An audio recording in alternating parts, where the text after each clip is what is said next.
Hi welcome back. ഇനി ഞാൻ തനി നാടൻ രീതിയിലുള്ള ട്രഡീഷണൽ ആയിട്ടുള്ളൊരു പലഹാരമാണ് തയ്യാറാക്കിയെടുക്കാനായിട്ട് പോകുന്നത്. പഴനിറവാണ് തയ്യാറാക്കിയെടുക്കുന്നത്. അപ്പോൾ മലബാർ സ്പെഷ്യൽ ആയിട്ടുള്ള പഴനിറവ് ഉണ്ടാക്കാൻ അറിയാത്തവരുണ്ടെങ്കിൽ ഈസി ആയിട്ട് ഉണ്ടാക്കിയെടുക്കുന്ന മെത്തേഡാണ് ഞാൻ ഇവിടെ ഷെയർ ചെയ്യുന്നത്. വീഡിയോയിലേക്ക് പോകുന്ന മുമ്പായിട്ട് നമ്മുടെ ചാനൽ സബ്സ്ക്രൈബ് ചെയ്യാതെ കാണുന്നവരാണെന്നുണ്ടെങ്കിൽ നമ്മുടെ വീഡിയോസൊക്കെ ഇഷ്ടമാകുന്നുണ്ടെങ്കിൽ പ്ലീസ് ഒന്ന് സബ്സ്ക്രൈബ് ചെയ്തിട്ട് സപ്പോർട്ട് ചെയ്യണേ.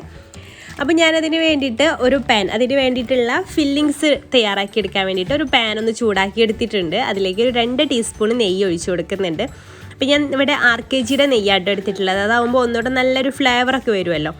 അപ്പോൾ അത് 2 ടീസ്പൂൺ എടുത്തിട്ടുണ്ട്. അതൊന്ന് മെൽട്ടായിട്ട് വരുമ്പോൾ നമുക്ക് ഫില്ലിങ്ങിന് ആവശ്യമായിട്ടുള്ള അണ്ടിപ്പരിപ്പ് മുന്തിരിയൊക്കെ ഒന്ന് ഇട്ടിട്ടൊന്ന് റോസ്റ്റ് ചെയ്തിട്ട് എടുക്കണം. അപ്പോൾ ഞാനിവിടെ ഒരു 2.5 ടേബിൾ സ്പൂണ് അണ്ടിപ്പരിപ്പ് ചെറുതായിട്ട് ഇതുപോലെ ചോപ്പ് ചെയ്തത് ഇട്ട് കൊടുക്കുന്നുണ്ട്. അപ്പോൾ അതൊന്ന് ഏകദേശം ഒന്ന് റോസ്റ്റ് ആയിട്ട് വരുമ്പോഴേക്ക് അതിലേക്ക് മുന്തിരി കൂടെ ചേർത്തിട്ട് നമുക്കൊന്ന് റോസ്റ്റ് ചെയ്തിട്ട് എടുക്കണം. ഞാനിവിടെ 2 ടേബിൾ സ്പൂൺ ഉണക്കമുന്തിരിയാണ് എടുത്തിട്ടുള്ളത്. അതും ഇതിലേക്ക് ചേർത്ത് കൊടുത്തിട്ട് അതിങ്ങനെ റോസ്റ്റ് ആവുന്നത് നമുക്ക് അറിയാൻ പറ്റുമല്ലോ. കുറച്ചങ്ങ് വീർത്തിട്ട് വരുമല്ലോ മുന്തിരി. അതുവരെ ഒന്ന് കരിഞ്ഞു പോവുകയും ചെയ്യരുത്. അതുവരെ ഒന്ന് റോസ്റ്റ് ചെയ്തിട്ട് എടുക്കാം. പിന്നെ നമുക്കിതിലേക്ക് 1.5 കപ്പ് ചിരവിയ തേങ്ങ ചേർത്ത് കൊടുക്കാം. ഞാൻ ഈ ഒരു ഫില്ലിങ് തയ്യാറാക്കിയെടുക്കുന്നത് 5 പഴം വെച്ചിട്ടാണ് അത് തയ്യാറാക്കിയെടുക്കുന്നത്. 5 ഒരു ഫില്ലിംഗ് ആയിട്ട് ഞാനിവിടെ തയ്യാറാക്കിയെടുക്കുന്നത്. അപ്പോൾ അത് ആ ഒരു തേങ്ങ കൂടെ അതിലേക്ക് ഇട്ടിട്ട് എല്ലാ ഭാഗത്തേക്കും നെയ്യും ഒക്കെ എത്തുന്ന രീതിയിൽ ജസ്റ്റ് ഒന്ന് ഒരുപാട് അങ്ങോട്ട് ഡ്രൈ ആക്കി എടുക്കേണ്ട ആവശ്യമൊന്നുമില്ല കേട്ടോ.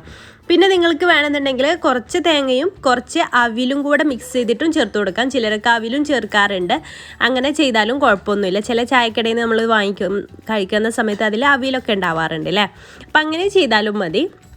പിന്നെ അതിലേക്ക് 2 ടേബിൾ സ്പൂണ് പഞ്ചസാര ചേർത്ത് കൊടുക്കുക. തേങ്ങ കുറവുണ്ടെങ്കിലൊക്കെ അവിൽ ചേർത്ത് അഡ്ജസ്റ്റ് ചെയ്യാവുന്നതാണ് കേട്ടോ. അപ്പോൾ ഞാനിവിടെ മധുരത്തിന് വേണ്ടിയിട്ട് 2 ടേബിൾ സ്പൂണ് പഞ്ചസാര കൂടെ ആഡ് ചെയ്ത് കൊടുത്തിട്ടുണ്ട്. നമ്മുടെ മധുരത്തിനനുസരിച്ച് ചേർത്ത് കൊടുക്കുക. അപ്പോൾ അതും കൂടെ ചേർത്തിട്ട് നന്നായിട്ടൊന്ന് മിക്സ് ചെയ്തിട്ട് എടുക്കുക. പിന്നെ നമുക്കിതിനൊരു ഫ്ലേവർ വേണമല്ലോ. നല്ലൊരു ഫ്ലേവറിന് വേണ്ടിയിട്ട് ഏലക്കപ്പൊടി കൂടെ ചേർത്ത് കൊടുക്കണം. അപ്പോൾ ഞാനിവിടെ ഒരു 1/2 ടീസ്പൂൺ ഏലക്കപ്പൊടിയാണ് അതും കൂടെ ഇതിലേക്ക് ആഡ് ചെയ്ത് കൊടുക്കുന്നുണ്ട്. അതും കൂടെ ചേർക്കുമ്പോൾ നല്ലൊരു ഫ്ലേവറും നമ്മളെ ഈ ഒരു ഫില്ലിങ്ങിന് കിട്ടും. എന്നിട്ട് അതും ചേർത്തിട്ട് നന്നായിട്ടൊന്ന് മിക്സ് ചെയ്തെടുക്കുക. ഞാനിപ്പോൾ ഫ്ലെയിം ഓഫ് ചെയ്തിട്ടുണ്ട്. ഇത്രയും മതി. ഇനി നമുക്ക് ഇത് റെഡിയാക്കി എടുക്കണം. ഫില്ലിംഗ് ഒക്കെ സെറ്റ് ചെയ്ത് പഴമൊക്കെ ഒന്ന് റെഡിയാക്കി എടുക്കണം.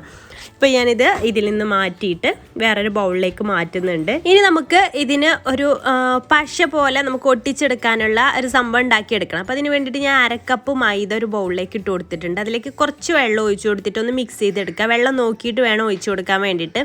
ഒരുപാട് ലൂസായിട്ടുള്ള ബാറ്റർ ആവരുത്. നമുക്കിത് ഒട്ടിച്ച് കൊടുക്കാൻ വേണ്ടിയിട്ടുള്ളതാണ്. അപ്പോൾ ഒരു തിക്കായിട്ടുള്ളൊരു ബാറ്ററായിട്ടാണ് നമുക്ക് വേണ്ടത്. അപ്പോൾ കുറേശ്ശെ വെള്ളം ഒഴിച്ചു കൊടുത്തിട്ട് ഒന്ന് ചെക്ക് ചെയ്തിട്ട് വേണം പിന്നെയും വെള്ളം ഒഴിക്കാൻ വേണ്ടിയിട്ട്.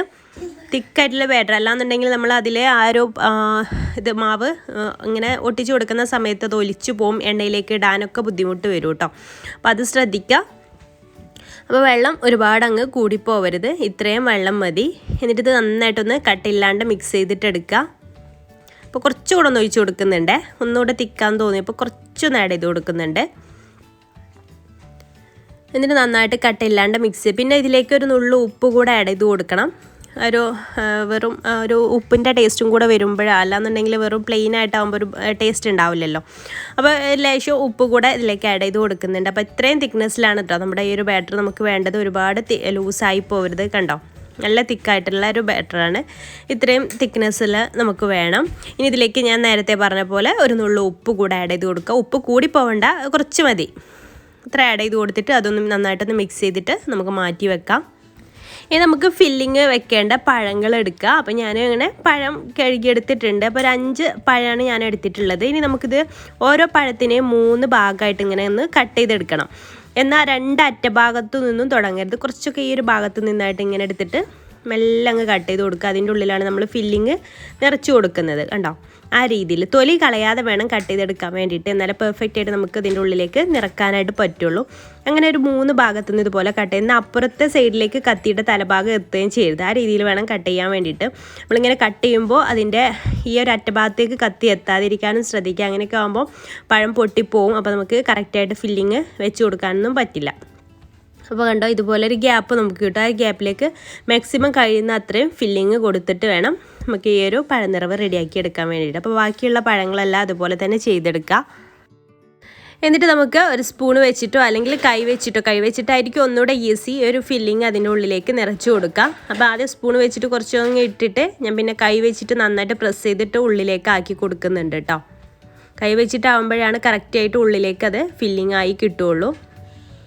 സ്പൂൺ വെച്ചിട്ടാകുമ്പോൾ കുറച്ച് റിസ്ക്കാണ്, എന്നാലും കുഴപ്പമൊന്നുമില്ല.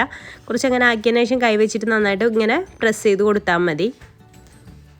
അങ്ങനെ 3 ഭാഗത്തെ കട്ടിങ്സിലൂടെയും ഇതുപോലെ തന്നെ ഫില്ല് ചെയ്ത് കൊടുക്കുക. ഇനി ബാക്കിയുള്ള പഴങ്ങളെല്ലാം ഇതേപോലെ തന്നെ ചെയ്തെടുക്കുക.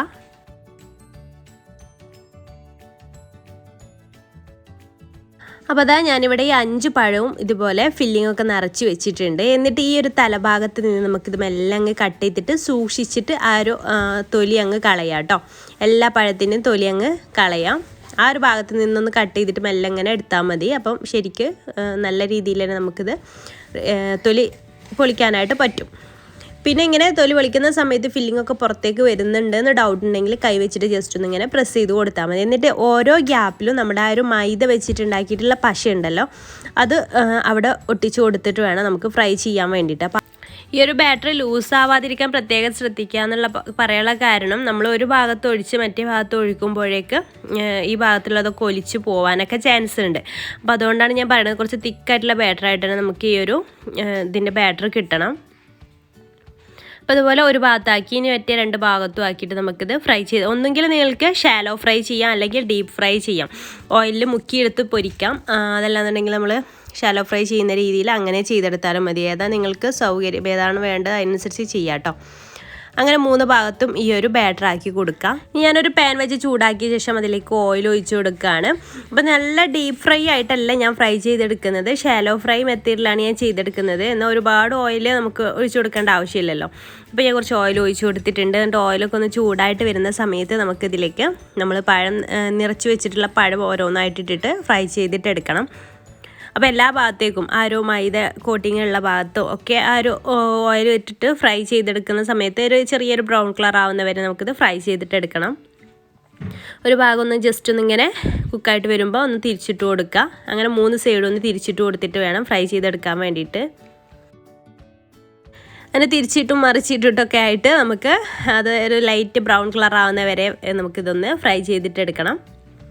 അപ്പോൾ ഇങ്ങനത്തെ പാനൊക്കെ ആകുമ്പോൾ 2 ഒക്കെ ഒരുമിച്ച് 2 3 വരെ നമുക്കിത് ഒരുമിച്ചിട്ടിട്ട് ഫ്രൈ ചെയ്തെടുക്കാൻ പറ്റും. ഞാൻ അടുത്തതും ഇതുപോലെ ഒന്ന് ഫ്രൈ ചെയ്യാൻ വേണ്ടിയിട്ട് വെച്ചിട്ടുണ്ട്.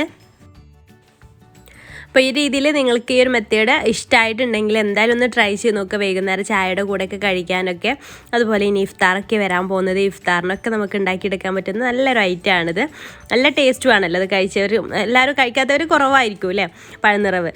അപ്പോൾ അത് നല്ലൊരു ടേസ്റ്റുമാണ്. അപ്പോൾ എന്തായാലും നിങ്ങൾ ട്രൈ ചെയ്ത് നോക്കിയിട്ടില്ലെങ്കിൽ എന്തായാലും ട്രൈ ചെയ്ത് നോക്കണം. പിന്നെ നമ്മുടെ വീഡിയോ നിങ്ങൾക്ക് ഇഷ്ടമായിട്ടുണ്ടെങ്കിൽ ലൈക്ക് ചെയ്യാനും കമൻറ്റ് ചെയ്യാനും ഷെയർ ചെയ്യാനും മറക്കരുത്. പിന്നെ നേരത്തെ പറഞ്ഞ പോലെ തന്നെ ചാനൽ സബ്സ്ക്രൈബ് ചെയ്യാതെയാണ് നിങ്ങൾ വീഡിയോസ് കാണുമെങ്കിൽ പ്ലീസ് ഒന്ന് സബ്സ്ക്രൈബ് കൂടെ ചെയ്തിട്ട് സപ്പോർട്ട് ചെയ്യണേ. അപ്പോൾ ഇൻഷാല്ലാ പുതിയൊരു നല്ലൊരു വീഡിയോ ആയിട്ട് നമുക്ക് അടുത്തൊരു ദിവസം കാണാം. താങ്ക്